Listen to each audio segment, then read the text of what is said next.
I never thought I'd be standing outside their brand new house, staring at the perfectly polished door I wasn't welcome to walk through. Just months ago, they lived under my roof, ate at my table, and relied on me like family. I opened my home to them when they had nowhere else to go. But now they were celebrating a fresh start, without me. It all started when Mark and Lisa, my close friends, or so I believed, fell on hard times. They were struggling to make ends meet, barely affording rent after a string of bad luck. I remember the night they showed up at my doorstep, exhausted, embarrassed, and desperate. They didn't even have to ask, I offered. Stay as long as you need, I told them, believing I was doing the right thing. That's what friends do, right? They help each other. And for months, that's exactly what I did. I gave them a roof over their heads, helped them find jobs, even covered some of their expenses when things got tough. I never once made them feel like a burden. They weren't just house guests. They became part of my daily life. We shared meals, late-night talks, even celebrated birthdays together. When they finally got back on their feet and told me they were moving into their own place, I felt nothing but happiness for them. So when they invited everyone to their housewarming party, I expected to be there. Why wouldn't I? After everything we'd been through, after all the support and kindness I had shown, I assumed I was more than just a friend. I was family. But then, something strange happened. The invitation never came. At first, I thought it was an oversight. Maybe they were busy with the move, or maybe they just forgot. So I waited. Days passed. I saw mutual friends talking about the party, making plans, discussing what gifts to bring. And still, my phone stayed silent. I decided to reach out, casually bringing it up in conversation. "Hey, when's the big housewarming?" I asked, fully expecting a simple explanation. But the moment the words left my mouth, I saw it. The hesitation, the awkward glance. Then came the excuse, stumbling and unconvincing. "Oh, we were just keeping it small, you know. Just a few people. A few people. A few people. Yet somehow everyone else seemed to be invited. Everyone. Except me." I couldn't understand it. I replayed every moment in my head, every kind gesture, every sacrifice. Had I done something wrong? Had I overstayed my welcome in my own home? The betrayal felt sharp, cutting deeper than I expected. Still, I let it go. I told myself it didn't matter. If they didn't want me there, fine. I wasn't going to beg for an invitation. But what they didn't realize, what they completely forgot, was that they had left behind something important. And once I remembered what it was, I knew exactly what I had to do. I stood outside their house, gripping my phone tighter than I should have. Laughter spilled from the windows, warm and familiar. Voices I recognized. Friends, co-workers, people who had once gathered around my own dinner table, filled the air with joy. My name was never mentioned. It was as if I didn't exist. I told myself to walk away, to let it go. But something kept me rooted in place. A nagging thought I couldn't shake. They had left something behind. I just had to figure out what it was. Stepping back from the house, I went over everything in my mind. The months they had spent under my roof. The things they had borrowed. The way they had slowly made my home their own. I remembered the countless nights I had stayed up listening to their problems. The mornings I had covered for them at work when they were too exhausted to show up. I had given them everything. So why did I feel like I had been erased? Then it hit me. The paperwork. A few weeks before they moved out, Mark had asked me for a favor. He needed a secure mailing address for some official documents. At the time, it didn't seem like a big deal. They were in the middle of getting approved for their new home, and he wanted to make sure nothing got lost in the shuffle. So, without hesitation, I let him use my address.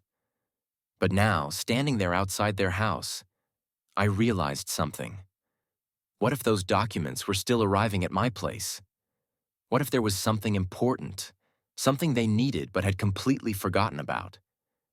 I turned on my heel and headed home, my mind racing. The moment I walked through my front door, I went straight to the small stack of mail sitting on the counter. Most of it was junk, but then I saw it. An envelope with Mark's name on it. The return address caught my eye. It wasn't from a bank. It wasn't a bill. It was something bigger. I hesitated, staring at it. My pulse quickened. They had moved on, built a new life, left me behind without a second thought. But they had also left this, and something told me they were going to regret it. I ran my fingers over the envelope, feeling the weight of it in my hands. Something about it felt different, important, the kind of thing you don't just forget. My first instinct was to call Mark, to tell him he had mail waiting for him. But then I stopped myself. Why should I be the one reaching out? Why should I chase after people who had so easily discarded me? They hadn't even bothered to send a simple text, let alone an invitation. They had made their choice. Still, curiosity gnawed at me. What was inside? I wasn't the type to snoop, but after everything, could I be blamed for wanting to know? My mind raced with possibilities. Was it a financial document? Something tied to their new house? Maybe a final notice of something they had overlooked? Whatever it was, it clearly hadn't crossed their minds. I tossed it onto the counter, determined to forget about it. But as the hours passed, I found myself glancing at it over and over again, my mind refusing to let it go. Then, something else started to bother me. The way they had been so eager to move out. At first, I assumed it was just excitement about having their own place. But looking back, there had been something off about it. A certain nervousness in their voices. The rushed packing, the way they avoided too much conversation near the end. Had I missed something? Had I been so focused on being a good friend that I ignored the signs? I thought about the last few weeks they had stayed at my house. The whispered conversations behind closed doors. The times I had walked into a room only for them to go silent. Were they hiding something from me? And if they were, was this envelope the key to finding out what it was? As I stood there, debating, my phone buzzed on the table. A message from a mutual friend. Housewarming party is amazing. Too bad you're not here. A photo followed. Mark and Lisa, smiling, surrounded by people I used to consider close. Something inside me shifted. I wasn't just hurt anymore. I wanted answers, and something told me I was about to get them. The phone buzzed again, this time with a call. I stared at the screen, my heart racing. Mark. My first instinct was to ignore it. After all, he had ignored me for weeks, but something inside me told me I couldn't avoid this anymore. I swiped to answer, my voice cold. Mark, I said, trying to keep my tone neutral. Hey, how's it going? We missed you at the party, he said, his voice smooth, almost too casual. You should have come, really. It's been too long. We should catch up soon. I didn't respond right away. His words felt empty, like he was trying to play it off, as if nothing had happened. But it wasn't right. Something about his tone didn't sit well with me. I glanced at the envelope again, sitting there on the counter, waiting. I've been good, I finally replied. Just been keeping busy with things here. Speaking of, you guys still need that mail forwarded? I added, trying to sound normal. There was a brief pause. Then Mark's voice returned. Softer, a little too quick.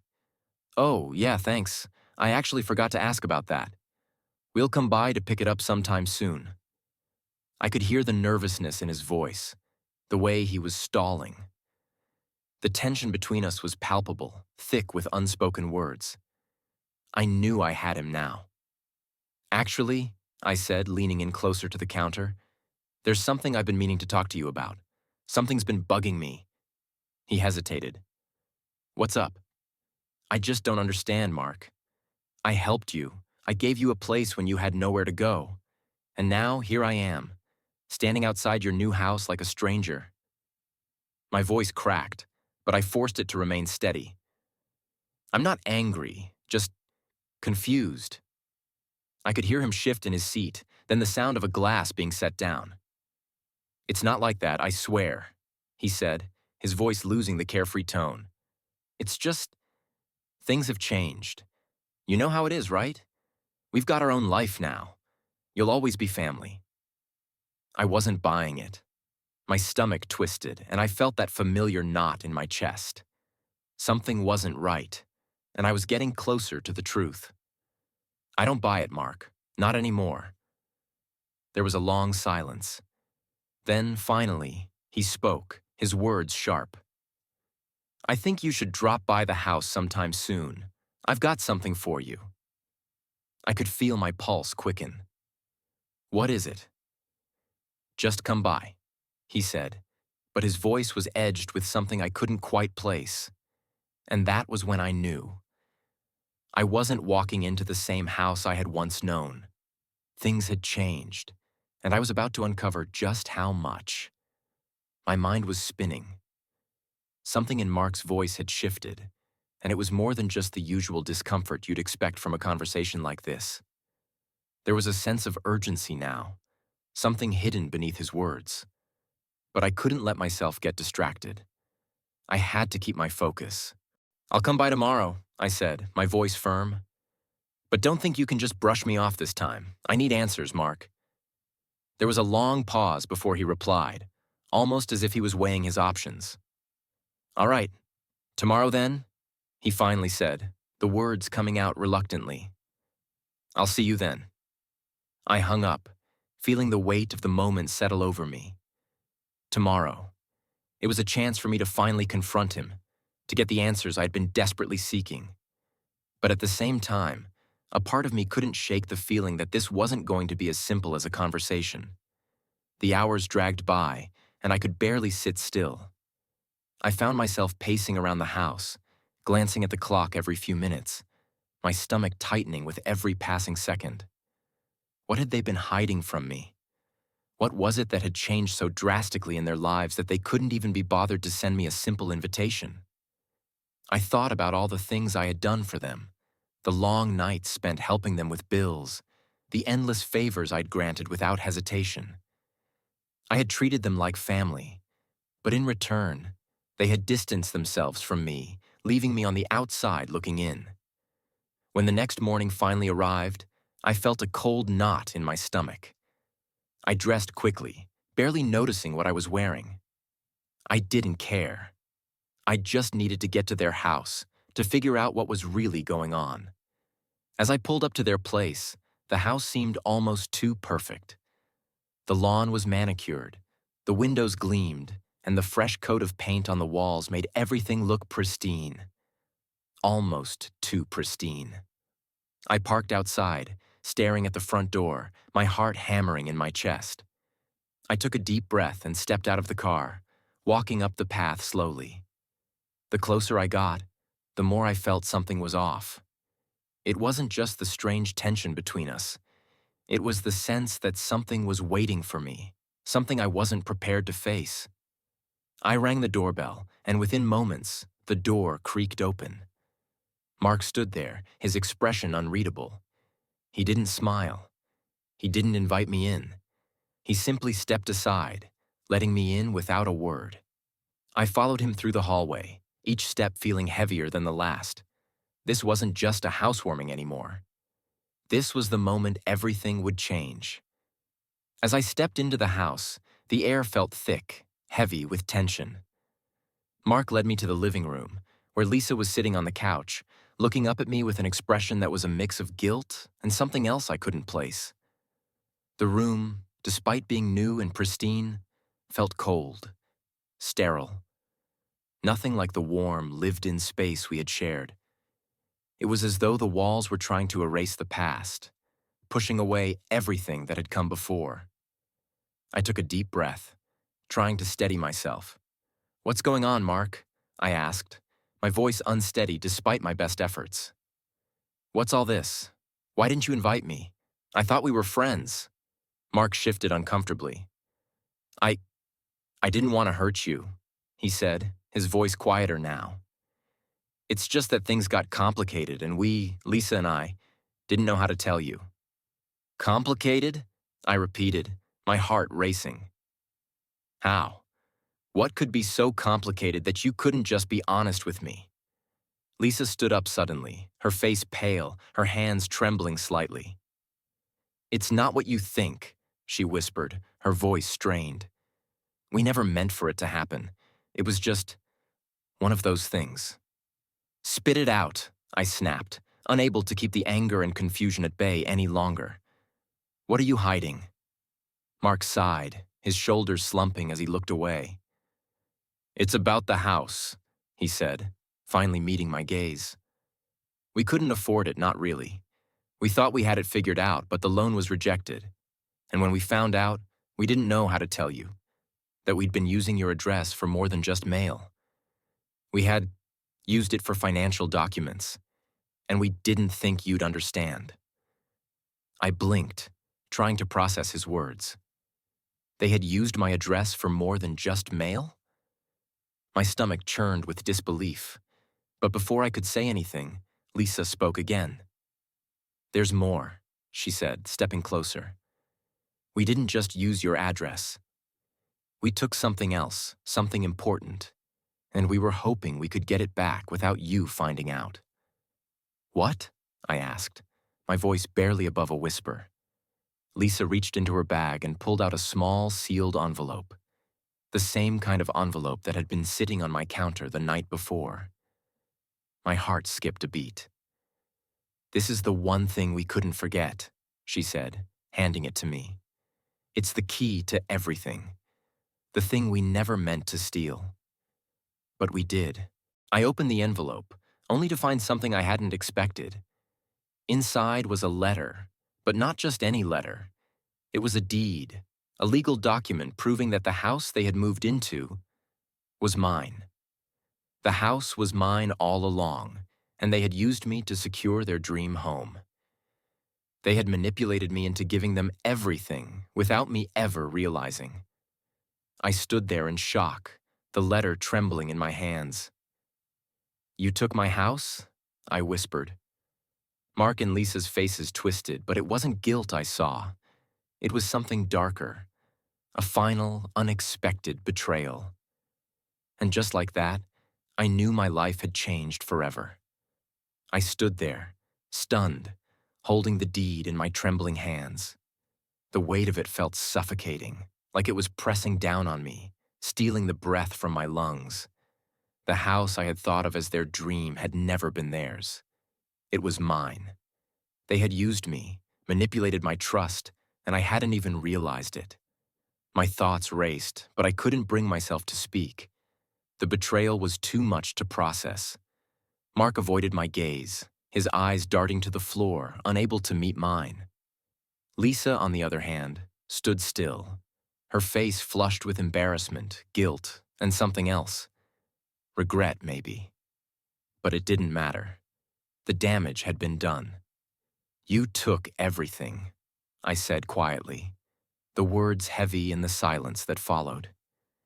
Everything I worked for, everything I trusted you with, and you didn't think I'd ever find out? Mark opened his mouth, but no words came. Instead, Lisa stepped forward. We never meant for it to get this far, she whispered, her voice shaky. At first, we thought it was just a small lie, a way to make things easier, but then it spiraled out of control. We didn't know how to get out of it. I took a deep breath, trying to calm the anger rising inside me. I had given them so much, my trust, my home, my kindness, and they had repaid me with lies. But standing there, with the deed in my hand, something else started to rise in me. Not anger, but clarity. They had betrayed me, but I wouldn't let them steal my peace. You don't get to take my life from me, I said, my voice firm now. You don't get to make me feel small, not anymore. I've learned a lot through all of this, and I'm done. I turned, walking toward the door. Mark called out my name, but I didn't look back. This wasn't about them anymore. It was about me, about reclaiming my life and my dignity. As I stepped outside into the cold air, the weight on my shoulders started to lift. I knew I had to let go of the past to move forward. And though it hurt, the truth had set me free. The house they had stolen from me no longer mattered. I had something they didn't, a sense of who I was, a sense of strength. I didn't need them to feel whole. I was better off without them. And as I walked away, the path ahead seemed clearer than ever.